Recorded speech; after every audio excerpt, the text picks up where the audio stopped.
Mr. President, I take the floor to exercise India's right of reply to the statement made by the Prime Minister of Pakistan.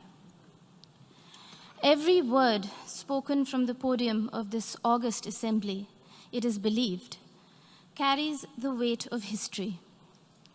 Unfortunately, what we heard today from Prime Minister Imran Khan of Pakistan was a callous portrayal of the world in binary terms. Us versus them, rich versus poor, north versus south, developed versus developing, Muslims versus others. A script that fosters divisiveness at the United Nations, attempts to sharpen differences and stir up hatred are, simply put, hate speech. Rarely has the General Assembly witnessed such misuse, rather abuse, of an opportunity to reflect. Words matter in diplomacy. The invocation of phrases such as pogrom, bloodbath, racial superiority, pick up the gun, and fight to the end reflect a medieval mindset and not a 21st century vision. Prime Minister Imran Khan's threat of unleashing nuclear devastation qualifies as brinksmanship, not statesmanship.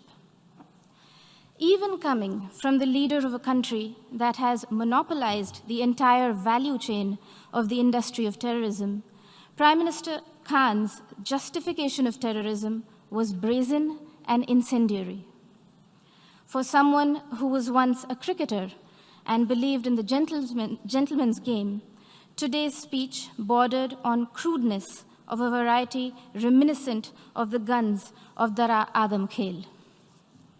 Mr. President, now that Prime Minister Imran Khan has invited UN observers to Pakistan to verify that there are no militant organizations in Pakistan, the world will hold him to that promise.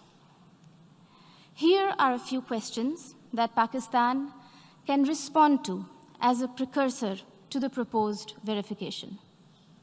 Can Pakistan confirm the fact that it is home to 130 UN-designated terrorists and 25 terrorist entities listed by the UN as of today? Will Pakistan acknowledge that it is the only government in the world that provides pension to an individual listed by the UN in the Al-Qaeda and Daesh sanctions list? Can Pakistan explain why, here in New York, its premier bank, the Habib Bank, had to shut shop after it was fined millions of dollars over terror financing? Will Pakistan deny that the Financial Action Task Force has put the country on notice for its violations of more than 20 of the 27 key parameters? And finally, would Prime Minister Khan deny to the city of New York that he was an open defender of Osama bin Laden? Mr. President, having mainstreamed terrorism and hate speech, Pakistan is trying to play its wild card as the newfound champion of human rights. This is a country that has shrunk the size of its minority community from 23% in 1947 to 3% today, and has subjected Christians, Sikhs, Ahmadiyyas, Hindus, Shias, Pashtuns, Sindhis, and Balochis to draconian blasphemy laws, systemic persecution, and blatant abuse and forced conversions. Their newfound fascination for preaching human rights is akin to trophy hunting of the endangered mountain goat, the markhor.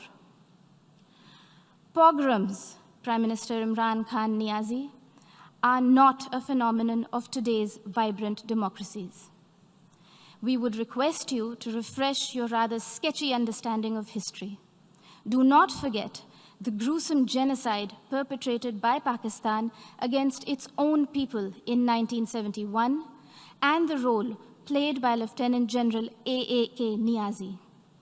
A sordid fact that the Honorable Prime Minister of Bangladesh reminded this assembly about earlier this afternoon. Mr. President, Pakistan's virulent reaction to the removal of an outdated and temporary provision that was hindering development and integration of the Indian state of Jammu and Kashmir stems from the fact that those who thrive on conflict never welcome the ray of peace. While Pakistan has ventured to upstream terrorism and downstream hate speech there, India is going ahead with mainstreaming development in Jammu and Kashmir. The mainstreaming of Jammu and Kashmir, as well as Ladakh, in India's thriving and vibrant democracy with a millennia-old heritage of diversity, pluralism, and tolerance, is well and truly underway, irreversibly so. The citizens of India do not need anyone else to speak on their behalf, least of all those who have built an industry of terrorism from the ideology of hate. I thank you, Mr. President.